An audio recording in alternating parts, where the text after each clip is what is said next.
The history of the ancient world was the history of the Mediterranean, the inland sea. The history of the modern world is the history of life round the Atlantic. This is the story of Atlantic Empire. 500 years ago, the only known part of the Atlantic seaboard was the part round Europe. The Christian nations of Europe were hemmed in on the east by the forces of Islam. In 1453, when Constantinople fell, Christendom was cut off from Asia. The Europeans therefore looked westward for an outlet. The Portuguese voyaged down the African coast.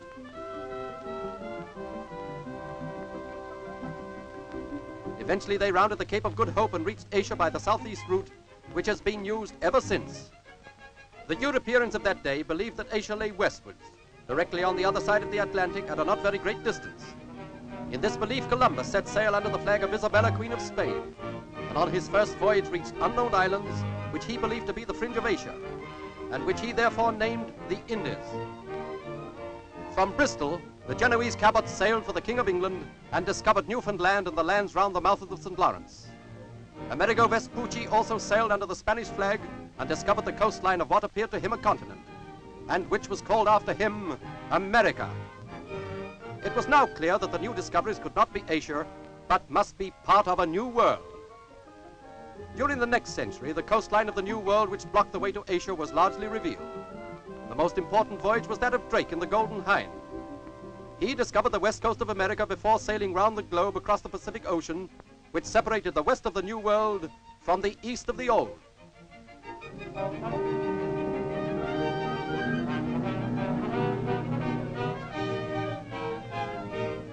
The 17th century saw the explorer and adventurer give way to the settler. Typical of the settlers is the ship of the Pilgrim Fathers, the Mayflower.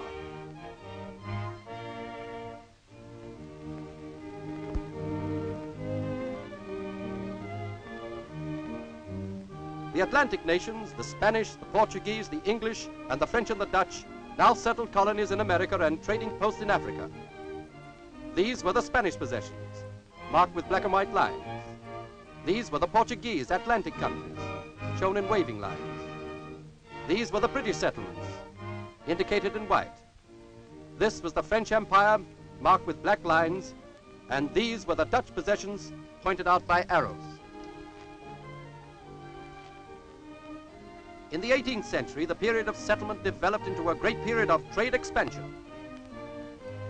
Now the Atlantic trade routes were established, especially the English Atlantic routes. Codfish, furs, and whale oil were carried from Newfoundland and the north to England.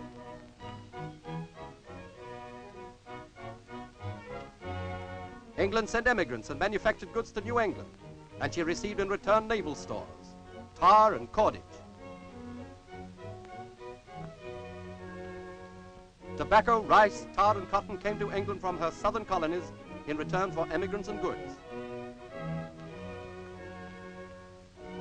There was a three-sided trade with the West Indies, which produced sugar and rum raised by slave labor. The slaves came from West Africa, which also produced gold. Britain sent manufactured goods, guns, beads, and spirits to West Africa. So goods went round between Great Britain, West Africa, and the West Indies.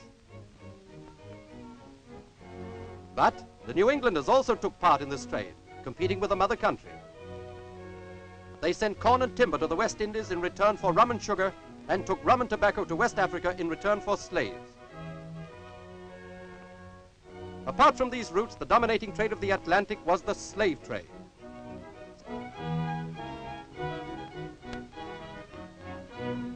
Such was in outline the history of the Atlantic, until the modern history of that ocean starts in 1763 with the decisive defeat of France by Great Britain. The old British colonial empire of this date is marked white on the map. But soon after this date, the 13 American colonies revolted against Britain and became independent as the United States of America. They were supported by the French, and early in the war, the French fleet cut off Great Britain from America.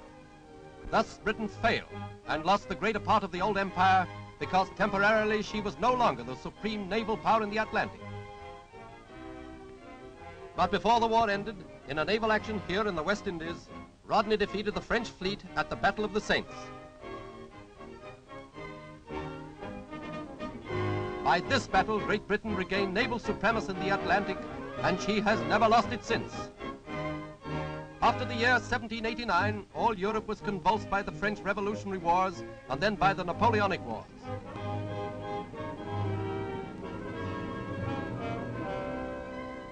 But because of her naval power during this period, British trade along Atlantic sea routes went on practically undisturbed.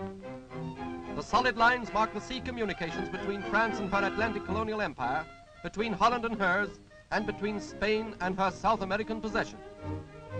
These communications were all wiped out by the British Navy during the war years. Because of this, when peace was restored in 1815, there were many changes around the Atlantic. The French, whose possessions are marked with white hatching, had lost many islands in the West Indies and then sold the huge district of Louisiana to the United States. The Dutch, whose empire around the Atlantic is being lit up now, never recovered the Cape of Good Hope which the British had taken when Holland was controlled by Napoleon. This was the beginning of British South Africa. The Portuguese colonies included Brazil, now being marked in South America. The Spanish colonies in Central and South America are marked with straight black and white stripes.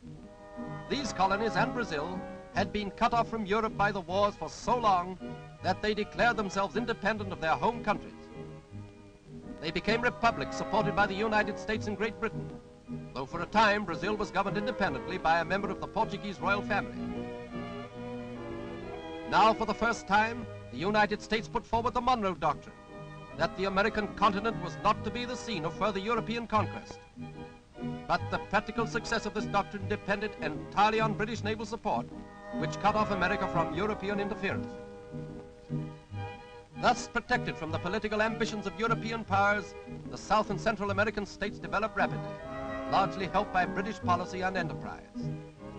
New Atlantic shipping routes were developed between North America and South America, and between South America and Great Britain.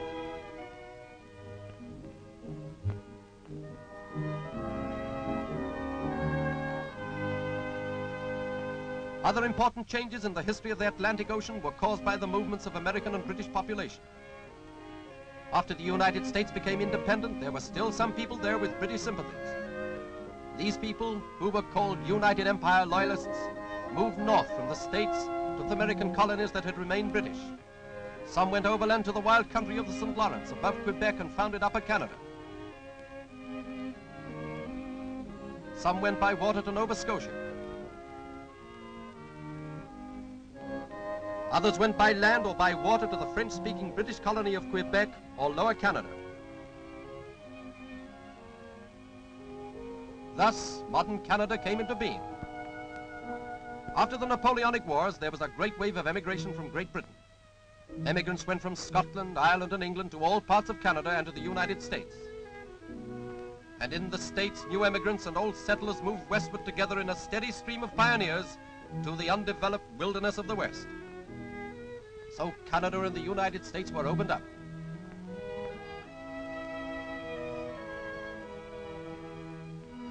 British emigrants went even further afield, and going southwest, some crossed the Atlantic to the South American states. Here the southern spaces of the continent were slowly filled, and English, Scotch, Irish, and Welshmen were among those who went, and all over the continent new land was brought under cultivation.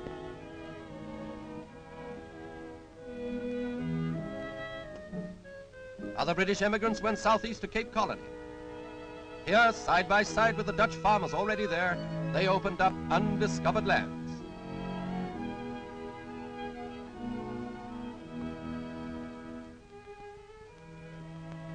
But in this new Atlantic community of nations, the slave trade, still circulating between West Africa, the West Indies, South America, and south of the United States, was an evil survival of the 18th century. In 1807, British public feeling forced Parliament to prohibit this profitable trade, and gradually the other nations followed her example.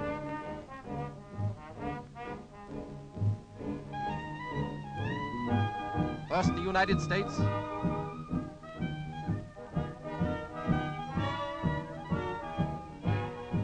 and then the European countries. But though most of the slave trade disappeared, slavery remained. British public conscience again overcame trade considerations in 1833. Then slavery itself was abolished in the British Empire. Out of the taxpayer's pocket, £20 million were raised to buy the freedom of British slaves. The Atlantic areas affected were South Africa, where the farmers had slaves, and the West Indies with British Guiana.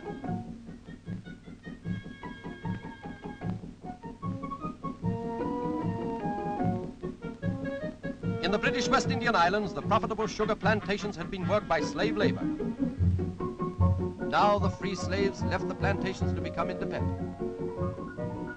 There was a shortage of labor and the sugar industries declined.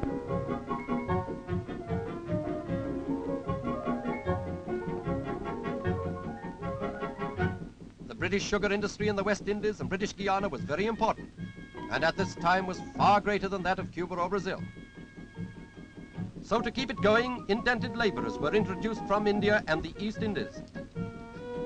In this way, a new race with new traditions and new religious views came into the group of Atlantic peoples.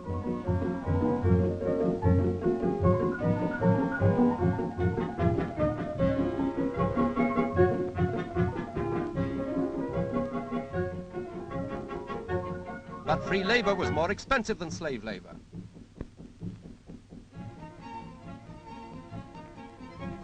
As a result, the sugar industries of Cuba and Brazil flourished, while British trade declined. Sugar raised by slave labor undercut British West Indian sugar in European markets. British West Indian trade declined, and the British ports of Bristol and Liverpool found themselves with far fewer imports. The British paid for the abolition of slavery in hard cash. The financial hardship was also felt here, in South Africa, by Dutch farmers whose slaves had been set free and who could not hire labor. At this time, the Zulus on the east coast attacked the Kaffir tribes who lived between them and the Dutch and drove the Kaffirs onto the Cape frontiers. Their land behind was left devastated. Some of the Dutch who wished to leave the Cape trekked into these empty lands, and some went northwards across the Vaal River. But the British annexed the port of Natal and the land behind it. Some of the Dutch then trekked back over the mountains to the unoccupied High Veld. Some settled between the Orange and Vaal rivers, some across the Vaal. Once more wild land was cultivated.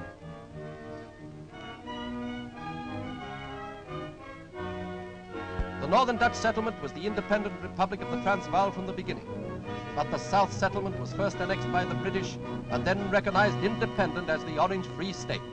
So the great unproductive stretches of South Africa became farming land, chiefly devoted to cattle raising.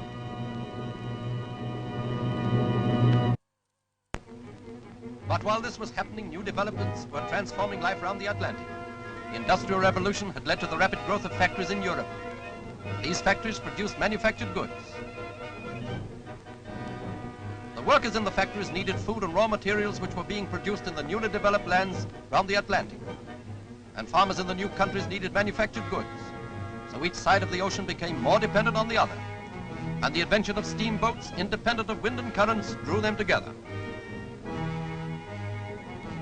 The first Atlantic steamer route went from England to Quebec, Halifax, and New York. On the American continent, railways carried immigrants from Europe and the pioneers from the East Coast over the mountains toward the west.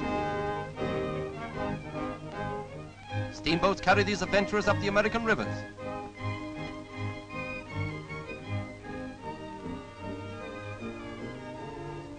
Stagecoaches took some of them further into the interior.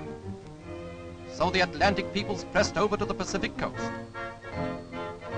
The United States expanded to California and to the far west. At the very moment the United States of America acquired California, gold was discovered there.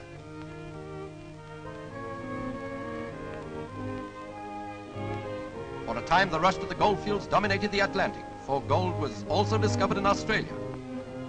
The rush to the gold fields led to more emigration, chiefly British, and more lines of steam transport were developed to carry these emigrants across the Atlantic and round the world.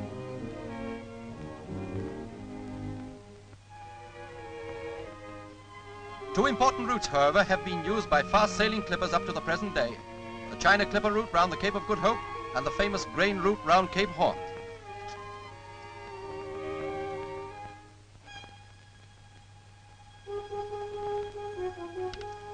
The spread of population to the west made the United States develop rapidly. On the north, there was a land boundary between the States and Canada. There were several boundary disputes along this line, but all was settled by peaceful discussion between the two great nations.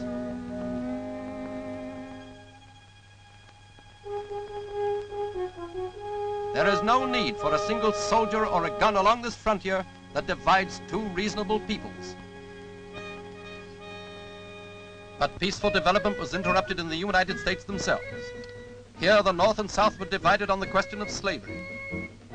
The states of the South were slave states, and the states of the North were against slavery. The dispute led to the outbreak of civil war. The northern states sent ships to blockade the southern ports and to prevent the export of cotton, which had been raised by slave labor.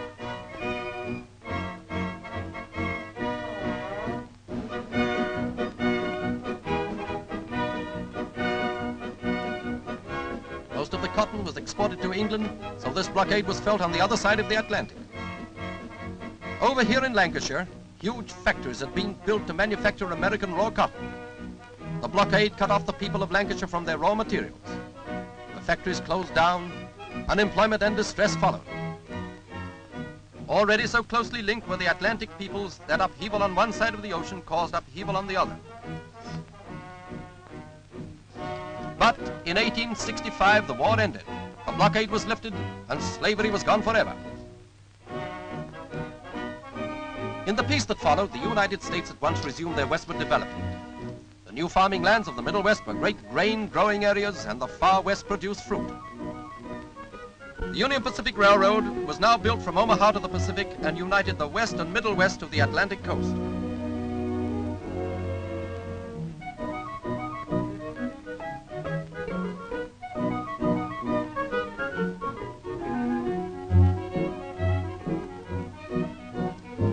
But to the north, the Canadian wheatlands were less fortunate. The St. Lawrence was closed in winter by ice. To get the grain to the coast in winter months, they had to send it by the United States Railway and pay heavy freightage. Partly to meet these difficulties of transport and communication, the Canadian colonies decided upon federation in 1864, and federation was achieved in 1867.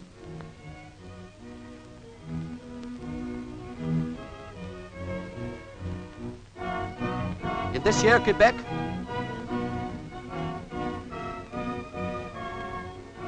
and Ontario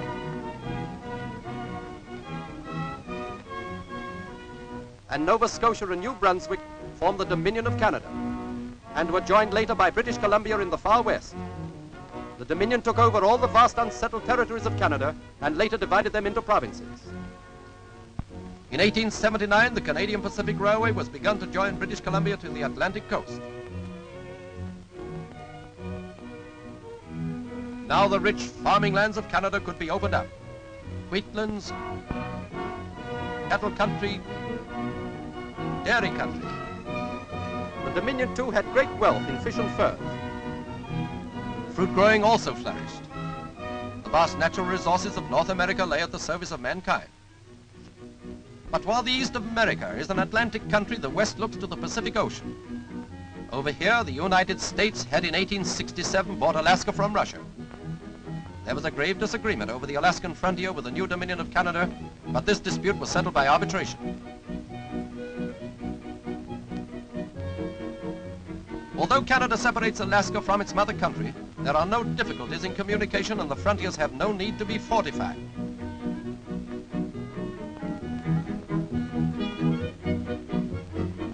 While the west of the Atlantic had been developing its waste places, the same thing had been happening in the eastern Atlantic coasts in Africa.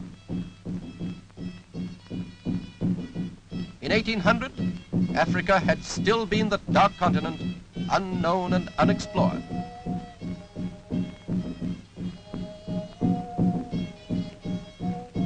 Efforts by the British Navy to stop the slave trade led to the exploration of much of the coast and its rivers.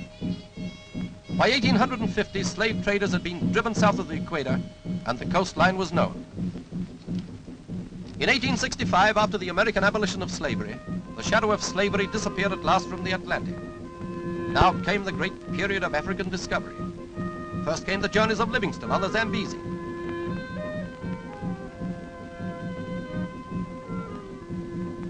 Then came the expeditions of Stanley in the Congo Basin.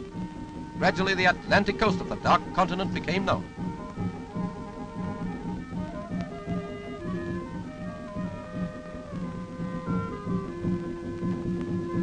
The French now extended their influence south and west from Senegal. Most of the Atlantic nations had colonies on the African coast, and what was left was eagerly sought after, and soon the whole of Africa was opened up. In 1883 and 1884, Germany acquired 3 colonies, marked in irregular hatching.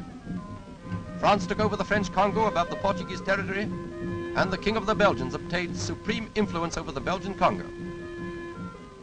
During these events, British South Africa and the Dutch republics had remained relatively unimportant. But the discovery of gold and diamonds about 1880 turned man's eyes to the south of the continent. There was a rush of British emigration to the gold and diamond fields, and railways were built to carry the emigrants to their gold. As a result, British influence spread north into Rhodesia, between the Dutch and the Germans.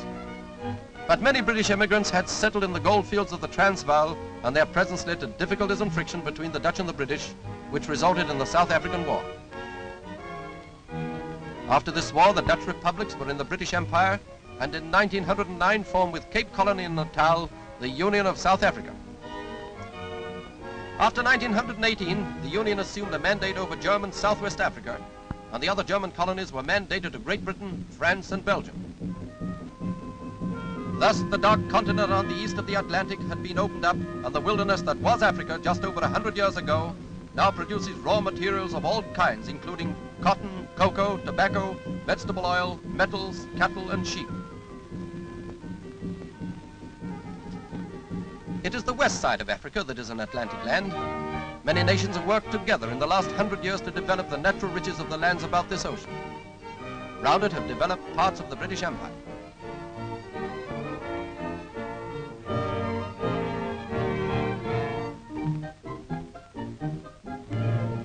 The United States of America.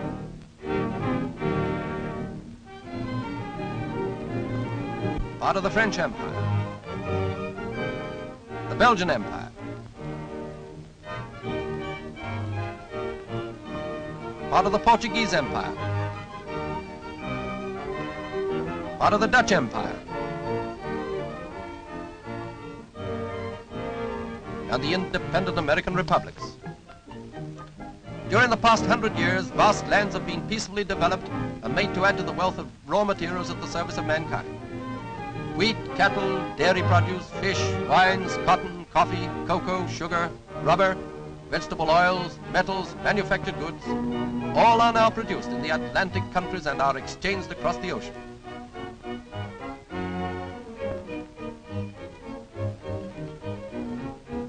Eastern and western shores have been drawn closely together by scientific discoveries that make communication easy. In 1815, it took 25 days to cross in a sailing ship. In 1940, 4.5 days by a quick liner, while it takes under a second to speak from one side of the ocean to the other by wireless.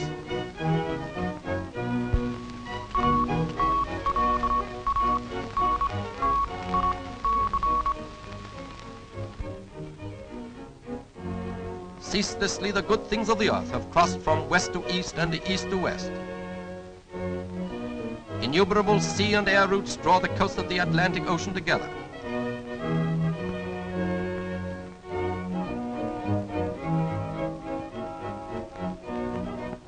In this great peaceful development of the Atlantic, British seamen and statesmen and traders have led the way in a community where the wilderness has been made to blossom.